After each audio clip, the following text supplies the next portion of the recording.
In many ways, what I realized that I've become that person I sort of despised when I was in my 20s. That person that sort of stands up here in front of a group of people and to say things like, I have a hard time really believing what young adults are up to these days. I don't relate to it in many ways, you know. Surely they realize the risks that they're taking with their lives. Yes? The world has gone mad in some way, it seems.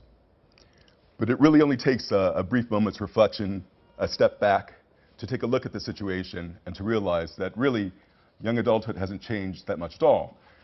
It's really still about an identity that's in flux, people trying to complete themselves, to form themselves, to be who they want to be. The misuse of recreational drugs is a demand for pleasure, it's a hope for release. In many aspects, it's a major load to carry. And importantly, and not to be forgotten, it's a flirtation with the unknown. There's a big argument that says that Mephedrone has become so popular in the UK because ecstasy and cocaine declined in terms of quality and purity over the same period. They did a survey in 2009 that showed that Mephedrone was the fourth most common street drug in the UK, behind cannabis, cocaine, and ecstasy, or MDMA.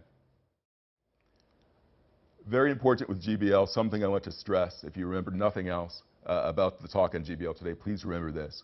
It has a very narrow therapeutic window. And what that means is that the difference between taking the drug to get the high and taking the drug to overdose is very small. For some people, it can be as little as 1 milliliter. So it's very important with people that are using GBL, with clients that you may be seeing around GBL, to make them aware of this so that they measure their doses to stay safe. Extremely inexpensive, about 10 pence per milliliter. The starting dose for GBL for many people is half a mil, actually. So we're talking about, 5 pence for a starting dose. That's what makes it so dangerous. Much like alcohol, actually more so than alcohol, once one is heavily dependent on GBL, stopping cold turkey is not a good idea. You really have to do it in measured steps. And if you're heavily dependent, you really should do it under the eye of a medical professional who can offer the proper withdrawal management.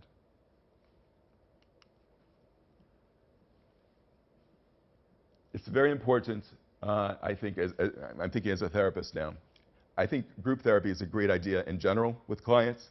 It's especially important when talking about emerging drugs and recreational drugs.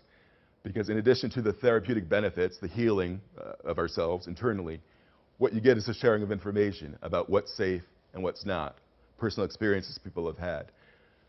And I think, as a professional, it's very helpful for me to just listen to clients, to listen to what they have to say about the use of these drugs, because you learn more in listening to them sometimes than you do in reading studies and books, etc.